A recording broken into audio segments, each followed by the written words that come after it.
2010's The American, starring George Clooney. Jake, lay it on us.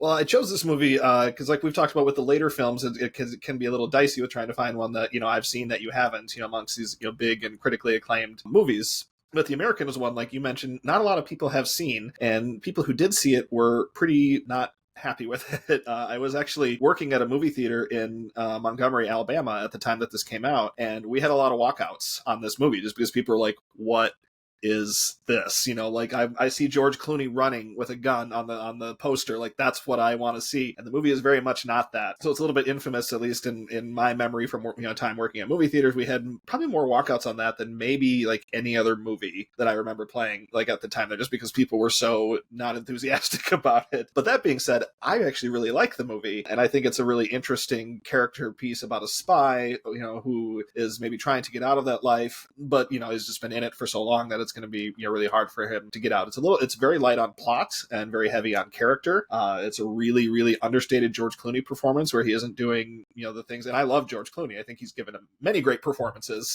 but I think this is one that's a little bit different for him, where he's a little more subdued and a little more understated. And I just thought it was a really interesting movie, and I was curious to see what some other smart movie folk would think about this. So I had thought I had seen the movie before. I thought I had done it, but it turns out I never did it. It's because I get them confused with Michael Clayton in my head. In my head, it's the same movie, but they are vastly different movies.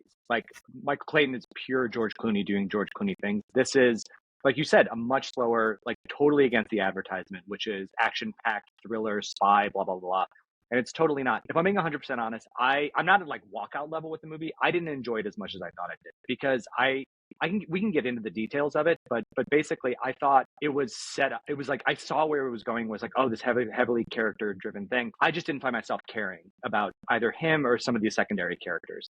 I also love that it falls into this genre, which my wife, the best attractive feature a man can have is competence. And it's like that's why she loves Jason Bourne, because he's just endlessly competent in everything he does. George Clooney in this movie, although he doesn't have his charm, he has competence in spades. He like knows how to, and every time I watch a movie now, I think of the competency level of the male leads, and I was like, oh, she would definitely like this movie, just because he shows like he can shave down a bullet for some reason and make his own bullets and like build his own gun. It's like there's so much gun building. But for me, when you lay all your cards on the table based on this character development, you have to like fundamentally care about it. And I'll say more things. The whole thing kind of centers around his love for the woman at the end and his love for the woman at the beginning, and how that kind of like, in my head, it was a very juvenile approach to love in a way. It was like he loved this woman at the beginning, and then he had to, I'm sorry, spoiler alerts for the first 5 minutes of the movie, which, by the way, when you start a movie with somebody like nakedly lounging in a bed in a snowy Alps type, like, oh, they're going to die in like 30 seconds. So that happened.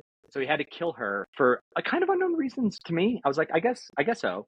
But then he falls in love with the prostitute like right after that, and it was just like, so he just falls deeply in love with whatever woman he meets. For something that was supposed to be a dense like character thing, like I didn't feel the build up of the relationships. Okay, I'm ready to argue with all that. So Okay, go. I loved The American. This is not an American movie. I was appalled after I watched the movie when I watched the trailer to see it advertised like a Jason Bourne movie. Like, where did the studio get off? That's false advertising. It's not just like misleading, it's lying. There's very little. I mean, the action that is in this movie is very cool, but there's very little. This is a European movie. This is like a Robert Bresson movie. I watched L'Argent recently, which is a movie about a guy who accidentally comes into possession of a counterfeit bill, and then his life is ruined because of that. And this reminded me so much of that. It's just like little things that branch off of, or big things that branch off of little things. But in Bresson movies, the characters don't emote very much, and there's very little emoting happening in The American. I love this for a few reasons. Like you guys said, this is George Clooney, like robbed of the thing that he does well. And yet I think it's top 5 Clooney performance. He does so much with like an eye twitch. He doesn't smile until an hour into the movie. And the first time he smiles, it's because a hooker said something funny at a coffee shop. So it's not what you expect. And then he doesn't smile again pretty much for the rest of the movie. And yet, I still found it very compelling because, while Mike, I think you're right, that the arc is his compassion for the woman at the end versus his cold-blooded discarding of the woman at the beginning, who he killed because he's wrapping up his life there. If she's alive, she can be caught, she can be tortured. And it's not just to show us what he's up against, but also how little he thinks he has attachment to anything else in the world. I was also like really shocked when that happened. I didn't expect our hero to not be heroic, just like be such a vile person right off the bat. And then at the end, I don't get the sense that he loves the woman at the end. I get the sense that he has found a desire to want to love someone, and getting out of the business is the way he can do that. Like, I don't think he's he's obviously sexually attracted to this woman. She's the only prostitute he'll visit. Like, he goes back to the brothel and he won't have sex with anyone else at the brothel. But I think the other assassin, the woman he's building the gun for, is also like very beautiful. My big, like, I watch too many movies thing for this was she shows up and I'm like, oh, that's a wig. And then 5 minutes later she shows up with different hair, and 5 minutes later she shows up with different hair again. I'm like, oh, she's wearing wigs. I mean, they could have just as easily, if in a lesser movie, she's the romantic interest going forward and then she betrays him, and that's the big twist. But I think this is built more as a tragedy, where it's not so much that he loves this prostitute, it's that he's ready to open himself up to the idea of love. And he sees this woman who is not, socially desirable, but very much like very sweet and kind and pleasant to be around and pretty smart. And he's like, yeah,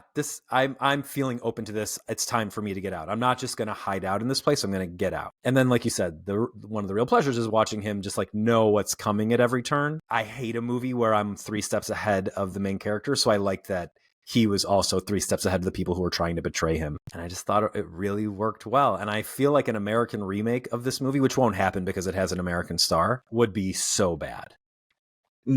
I see all the things that you're saying, and I totally agree. I just think this movie rides the razor's edge of being boring versus like falling into that a little bit. And I think we just fell on opposite sides of it. I don't dislike the movie. I gave it, I think, like 3 or 3.5 stars. Like I still enjoyed my experience watching it. I do think it's a really brave thing for a character or an actor like a George Clooney who's got a shtick, and it's just his charm, which is in spades, to really play off of that and see like how much can I get out of just performing. But there was like part of like the spy genre for me, which this movie doesn't really explore, is like apparently there are no police anywhere in any of these things. Like that was something that, because like part of it is like you've got this like whatever, because it's you against the rival, whatever, like the other bad guy group. But then there's also the police that are also a third component. So you're constantly kind of like balancing these 3 things. But they have shootouts in small Italian towns. And there's just like no thought of, I also have to evade the authorities in this too. Like there's no investigation. And like the last scene is, and I do like the slice of life of this, of just like his like exit. It's not like, you don't see his whole arc of becoming a spy. And I do like kind of at the end, because you're like, dude, they just had like a shootout during a parade. Like he's running around with a gun openly, and then you're like, dude, I don't know how this ends for him. I don't think it's going to end that well for him. I mean, I don't know anything about Italian authorities, but it's not, I think somebody saw him. That didn't bother me in that part. The only time I was surprised was when the guy on the exploding moped, or the backfiring moped that scares you and thinking he's being shot at all the time, when that guy gets wiped out, I was like, oh, now there's going to be an investigation, and nobody seemed to care that guy died. I think everyone hated that backfiring scooter. I think that's international. That's like everyone's like that guy's gone, no worries. Yeah, but so I understand the position you're coming from. We talked about Days of Heaven on a recent episode, and while I agree that Days of Heaven is a great movie, I also was just like kind of bored watching it, while Jake and our other guest Jeff loved it. So I get where something like that happens. I do think you're wrong, but I understand how you arrived at where you're wrong. That's great. And I think if I were to watch these 2 movies in the opposite order, I may have come out differently. I watched Boy first and then this, which I was just, we'll talk about that later, but I was just like thoroughly enjoying every character in Boy. And then this one was like, it was a more muted, toned down performance. Yeah, well, I love that opening scene. I think Brad, that was you, or I think both of you mentioned it. That opening scene, what I love when he offs his his girlfriend, basically, is that there was like no hesitation in it. There was no like you don't get that build up in the movie where like, oh my gosh, something is about to happen. Like there's not that suspense build up to it. So for a movie that was again build a suspense, a lot of it there's not really suspense. It's just like he knows instinctively, like he's so competent, so ingrained in this life, he knows that he has to get rid of her, regardless of how he may or may not feel about her, and he just does it. It's just like that. Like there's no like you don't see any wheels turning or anything. It's just like he just does it, and it's shocking because you're not used to George Clooney killing an innocent person 5 minutes into the movie, and to start off a movie that way, I think is really bold. So I really love that opening, and I've always loved this director too. I don't know how to pronounce his last name. It's like Anton Corbin. It's Baron Corbin. This is just like Corbin? Yeah. Okay. I think it's the same as Baron Corbin. Yeah, That's Anton what I Corbin. yeah, that's how I've been saying it too. But I know he's done a lot of things with bands that I like, as far as like music videos and different photography and things like that. So I think he has a really interesting eye for the way he frames things. Like when George Clooney visits the brothel, and it's kind of bathed in that red light. When he has those quiet scenes with the woman he's in love with, he's with, towards the end of the movie. I think those scenes like are shot really cool. And I don't know, I like movies where they don't feel like they have to throw, where they don't have to have these big action sequences, but like interesting things can still happen. The only one time where they really did a lot of suspense in the movie is right at the end when Clooney's that guy is walking behind him, and they're like, oh, then you kind of get that build up to something. But other than that, the movie's just so like ruthlessly efficient, just with the way the dialogue, or lack of dialogue. And I love that scene where he first meets the woman he's going to build the gun for, and they don't even like, there's not even like a pretend exchange of pleasantries. It's just he starts right off, range. Boom, and then he gives like all the information. Like I love scenes like that, just the construction of them. So I really like stuff like that, just how different it is from a lot of movies even now. Like it's really an outlier amongst American movies, and which is why I found the title so great too. It's like The American, but there's just so very little American about this movie. Right, he's the thing that's sticking out. You talked about a different tense scene than I thought you were going to, because the only time I felt taken out of the movie was when they're at the diner when he's delivering the gun and the ammunition to his customer, and she goes to the bathroom for a second, and we see her preparing to attack him, and he's onto her, and they go into the parking lot. The only time I got taken out of the movie was the score is telling me in this moment to be nervous. It starts like that nail going up the chalkboard sound, and I was like, but that's also telling me that nothing's going to happen. And and then of course a van full of children shows up, and so they can't fight each other. And she tells him to get a retirement plan or something like that. I don't know, something silly. I also liked his lack of trust of his love interest towards the end of the movie. There was the moments when he found the gun in her purse and he didn't know what that meant.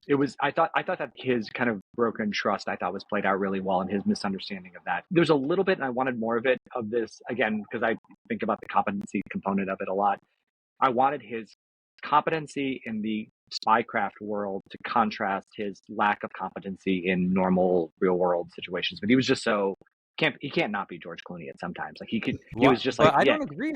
I think the movie did exactly what you're talking about. I think so too. Yeah. He had a very hard time connecting to the priest, who's a major character in the movie. Like we haven't talked about the priest. I love that relationship a lot. He ends up this guy who all he wants to do is be nice to him. He lies to him poorly. The very first line he says to this guy is, "I'm no good with machines," and the priest is like, "What are you? You're a liar." So he can see through him right away. Like regular people are much better at seeing through his nonsense than people in his profession, which I think works so well. It reminded me, we've talked about this movie a lot on this podcast recently, of David Fincher's The Killer, where you're expecting people in this made-up profession of hitman to act a certain way or to be good at certain things, and they're not the things that they're good at. Like, because they're probably mentally ill, so they're good at the mentally ill part of like getting ready to kill someone. But when it comes to being a part of an actual society, you can't have a dinner conversation with them.